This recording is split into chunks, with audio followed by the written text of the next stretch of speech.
Hai semua, review film kali ini berkisah tentang perjuangan seorang nenek mencari cucunya yang hilang. Nenek ini bernama Gechun, pekerjaannya sehari-hari sebagai penyelam. Dia tinggal bersama cucunya Hyeji. Saat sang nenek sedang bekerja, Hyeji biasanya duduk di pinggir pantai sambil melihat lumba-lumba dan berteriak agar lumba-lumba memberitahu ayahnya kalau dia baik-baik saja.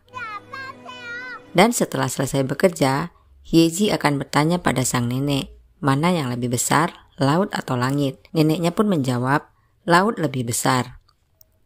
Suatu malam, Hyeji berteriak sehingga membangunkan sang nenek. Ternyata, Hyeji hendak buang air besar, dan dia terkejut dengan seekor babi peliharaan sang nenek yang bernama Toya. Seperti biasa, pagi itu Hyeji ikut sang nenek ke laut. Saat si nenek sedang menyelam, Hyeji akan menunggunya di atas kapal. Setelah pulang, di tengah jalan, si nenek pun menemukan seekor belut.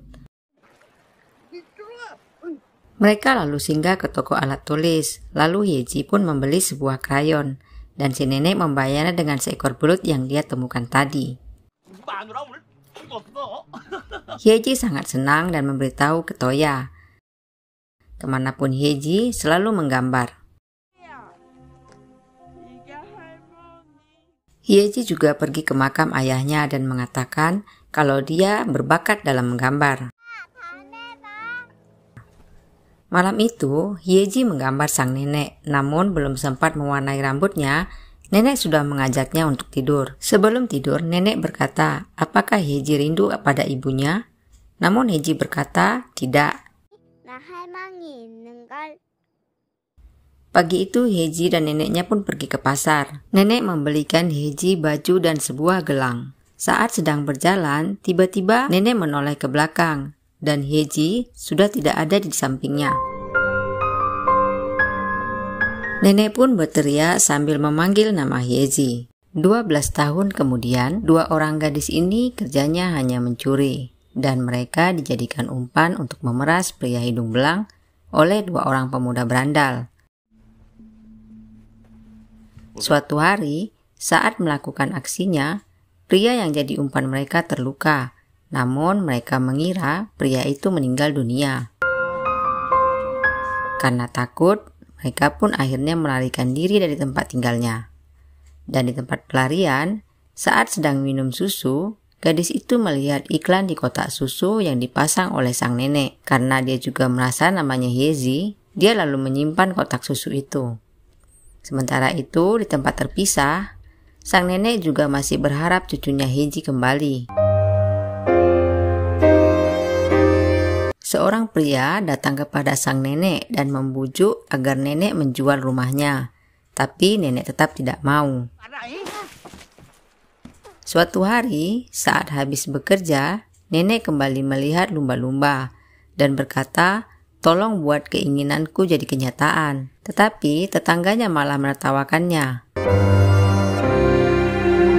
Saat berbicara dengan si nenek, tiba-tiba telepon tetangganya berdering. Dia terlihat sangat senang, lalu berkata pada si nenek bahwa lumba-lumba mengabulkan keinginannya. Saat itu juga mereka lalu pergi ke tempat pengiklan yang menelpon tadi dan menemukan fakta bahwa Hyeji sebenarnya dicuri oleh ibu kandungnya. Saat pertama kali bertemu Hyeji, si nenek sangat bahagia sampai menangis.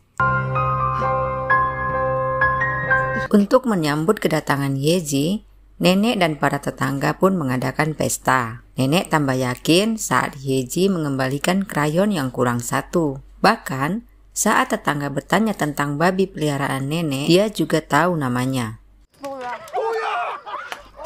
Pagi hari, si nenek pun mengajak Hyeji untuk berbelanja pakaian dan baju sekolah. Saat menelepon temannya, Hyeji diberitahu bahwa pria itu tidak meninggal, tapi meminta uang tebusan atau akan melaporkannya ke polisi. Singkat cerita, Hyeji bertemu seorang pria bernama Han dan menumpang pulang. Namun di perjalanan, Hyeji melihat para penyelam lalu bertanya pada Han apa yang sedang mereka lakukan. Han berkata mereka para penyelam dan nenekmu salah satu dari mereka. Hari berikutnya, Yeji masuk sekolah dan ternyata dia sekelas dengan Han.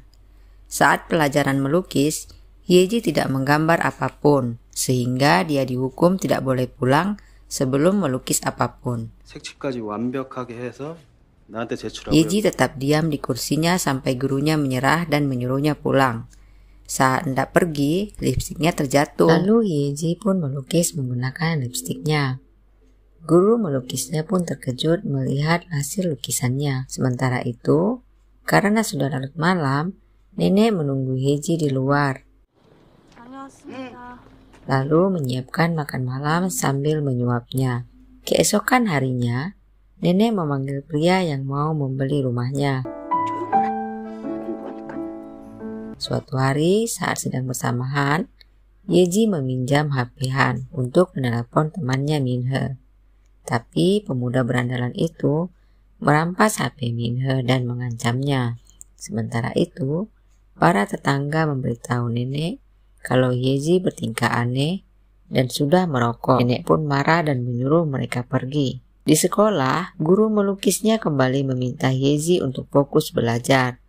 Tapi Yeji tetap mengabaikannya. Ternyata si neneklah yang meminta untuk mengajari Yeji. Nenek memberi buah-buahan dan makanan untuk gurunya. Suatu hari, saat nenek dan warga sedang melakukan upacara doa, nenek berdoa untuk Yeji, tetapi Yeji diam-diam pulang dan mencuri buku tabungan nenek hasil penjualan rumahnya. Namun, dia mengurungkan niat untuk mengambilnya. Sementara itu di rumah si nenek sudah memanggil polisi karena merasa kehilangan. Namun, polisi tidak menemukan bukti pencurian. Saat pulang, Yeji pun langsung membalikan buku tabungan itu dan terlihat oleh tetangganya. Tetangganya pun mulai curiga pada Yeji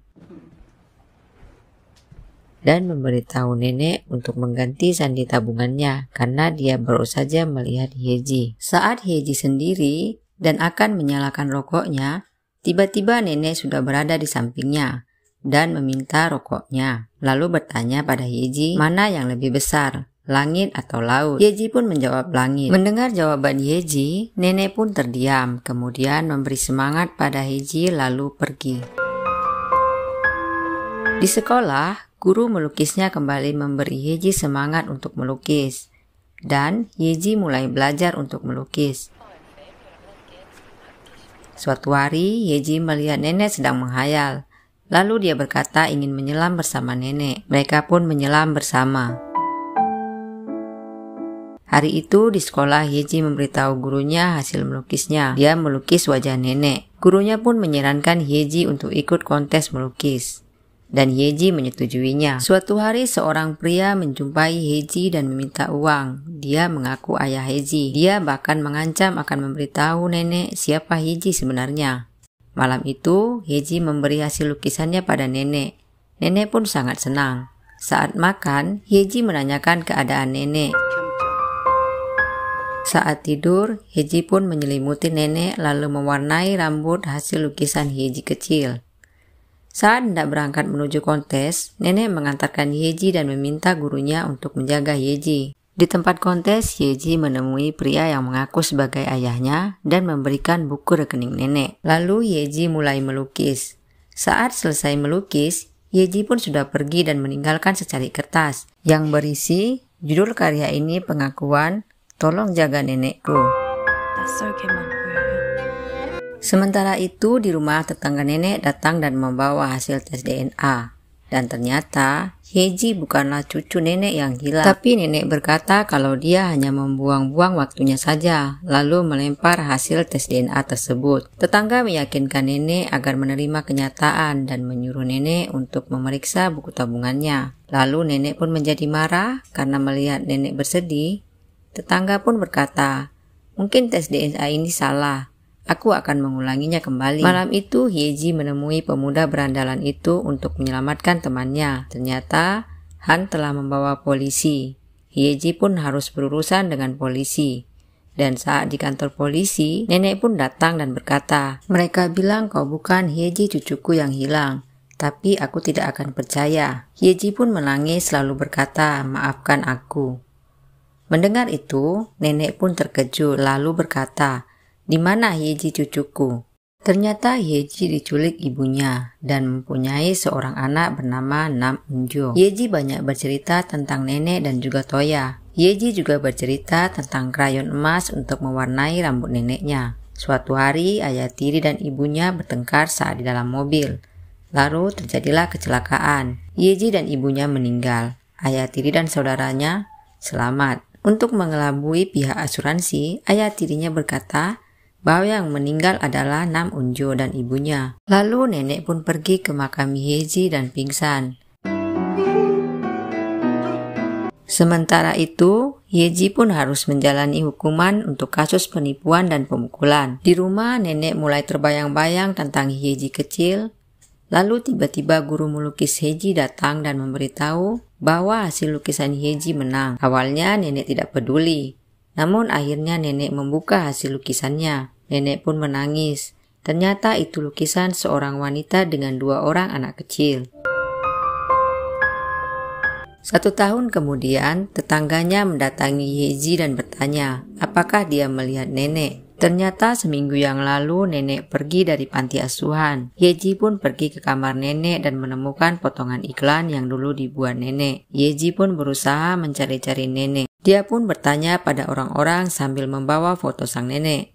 Seorang pedagang berkata, mungkin nenek itu sudah mati karena dia berjalan berhari-hari. Yeji pun marah mendengarnya. Namun Yeji tetap semangat mencari si nenek. Saat melihat wanita tua, Yeji pun berlari. Ternyata itu bukanlah nenek. Sampai akhirnya Yeji menemukan nenek lalu berkata, "Ini Yeji cucumu." Nenek pun mulai menangis dan berkata, "Mulai saat ini jangan kemana-mana, tetaplah di sisiku." Kemudian tetangga nenek mendatangi pria yang membeli rumah nenek dulu dan memohon agar nenek dan Yeji bisa tinggal sementara di sana. Yeji pun pergi ke rumah nenek dibantu para tetangga.